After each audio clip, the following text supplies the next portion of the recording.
అలాంటోడు మళ్ళీ తిరిగి వస్తున్నాడు అంటే. Hey guys, welcome to DMart. ಇವತ್ತು ನಾವು ಚಿಕ್ಕಬಳ್ಳಾಪುರದಲ್ಲಿ ರೀಸೆಂಟಾಗಿ ಓಪನ್ ಆಗಿರೋ ಡಿಮಾರ್ಟಿಗೆ ಹೋಗ್ತಿದ್ದೀವಿ. ಇದು ಡಿಮಾರ್ಟಿಗೆ ಹೋಗೋ ರಸ್ತೆ.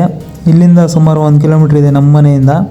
ಡಿಮಾರ್ಟಲ್ಲಿ ತುಂಬ ಒಳ್ಳೆಯ ದರದಲ್ಲಿ ಎಲ್ಲ ಐಟಮ್ಗಳು ಸಿಗ್ತಾವಂತ ನಮ್ಮ ತಮ್ಮ ಹೇಳಿದ್ರು.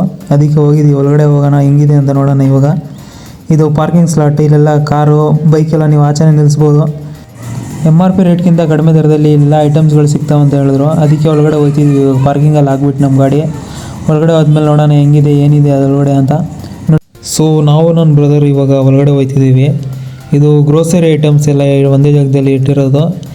ಬಿಸ್ಕೆಟು, ಕ್ಯಾಶ್ಯೂ ನಟ್ಸು, ಬಾದಾಮಿ ಎಲ್ಲ ಇಲ್ಲೇ ಇರ್ತವೆ. ನೀವು ಬೇಕಾದರೆ ಒಂದ್ಸತಿ ಹೋದರೆ ಚೆಕ್ಔಟ್ ಮಾಡ್ಕೋಬೋದು. ಇದು ಚಿಕ್ಕಬಳ್ಳಾಪುರದಲ್ಲಿ ರೀಸೆಂಟಾಗಿ ಓಪನ್ ಆಗಿರೋದು. ಇದು ಹೈದರಾಬಾದ್ ಹೊನ್ನೇಹಳ್ಳಿ ಹೋಗೋ ರೋಡಲ್ಲಿ ಇರೋದು.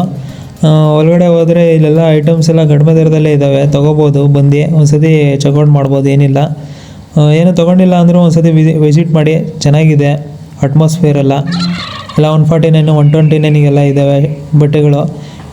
ನೈಟ್ ಪ್ಯಾಂಟ್ಗಳು ನೋಡಿದ್ವಿ. ನೈಟ್ ಪ್ಯಾಂಟ್ಗಳ ಪ್ರೈಸು ಸ್ವಲ್ಪ ಜಾಸ್ತಿ ಆಗಿದೆ ಅಂತ ಅದೇನೋ ನೋಡೋಕೆ ಹೋಗಿಲ್ಲ. ಆಮೇಲೆ ಏನಾದರೂ ಒಂದು ತೊಗೊಂಡು ಹೋಗಲೇಬೇಕಂತ 2 ಟಿ ಶರ್ಟ್ ತೊಗೊಂಡಿದ್ದು 349 ಕೊಟ್ಟು. ಅದೆಲ್ಲ ತೊಗೊಂಡಾದ್ಮೇಲೆ ಫುಲ್ ಡಿಮಾರ್ಟ್ ಎಲ್ಲ ಏನೇನಿದೆ ಅಂತ ಐಟಮ್ಸ್ ಎಲ್ಲ ಚೆಕ್ಔಟ್ ಮಾಡಿ ನೋಡಿದ್ವಿ. ಏನಾದರೂ ತೊಗೊಳ್ಳೋಣ ಅಂತ ಏನೂ ಇಷ್ಟ ಆಗಿಲ್ಲ ಪ್ರೆಸೆಂಟಿಗೆ. ಇನ್ನೊಂದ್ಸತಿ ಬರೋಣ ಅಂತ ಹೇಳ್ಬಿಟ್ಟು 2 ಟಿ ಶರ್ಟ್ ತೊಗೊಬಿಟ್ಟು ಅದ್ರ ಜೊತೆ ಒಂದು 2 ಜ್ಯೂಸು, ಒಂದು ಬಿಸ್ಕೆಟ್ ಪ್ಯಾಕೆಟ್ ತೊಗೊಂಡ್ಬಿಟ್ಟು ಇವಾಗ ಚೆಕಿಂಗ್ ಇರೋದಲ್ಲಿ ನಮ್ಮ ಬ್ರದರ್ ಹೋಯ್ತಾರೆ ನೋಡಿ. ಇಲ್ಲಿ ಹೋದ್ಮೇಲೆ ಎಲ್ಲ ಚೆಕಿಂಗ್ ಮಾಡ್ಕೊಂಡು ಅವ್ರು ಸ್ಕ್ಯಾನರ್ ಕೊಡ್ತಾರೆ. ಆ ಸ್ಕ್ಯಾನರ್ ಕೊಟ್ಟಾದ್ಮೇಲೆ ಸ್ಕ್ಯಾನಿಂಗ್ ಮಾಡಿದ ತಕ್ಷಣ ನೋಡಿ ಈ ಥರ ಟ್ರಾಲಿಲಿ ಹಾಕೊಂಡು ಆಚೆ ಬಂದುಬಿಡ್ಬೇಕು. ನೀವೇನಾದರೂ ತೊಗೊಂಡೋಗಿದ್ರೆ ಅದ್ರಲ್ಲಿ ಹಾಕೊಬರ್ಬೋದು. ಇಲ್ಲಾಂದರೆ ಟ್ರಾಲಿಲಿ ಹಾಕೊಬರ್ಬೇಕು. ಟ್ರಾಲಿ ತೊಗೊಂಡು ಆಚೆ ಬಿಟ್ಬಿಟ್ಟು ಹೋಗ್ಬೋದು ಬೇಕಾದರೆ. ಎಲ್ಲ ಚೆನ್ನಾಗಿತ್ತು ಫ್ರೆಂಡ್ಸ್. ಬನ್ನಿ ಒಂದ್ಸತಿ ವಿಸಿಟ್ ಮಾಡಿ. ಚಿಕ್ಕಬಳ್ಳಾಪುರದಲ್ಲಿರೋದು ರೀಸೆಂಟಾಗಿ ಓಪನ್ ಆಗಿದೆ. ಒಂದ್ಸತಿ ಬಂದು ನೋಡಿ, ಚೆನ್ನಾಗಿದೆ. ಓಕೆ ಫ್ರೆಂಡ್ಸ್, ಬಾಯ್.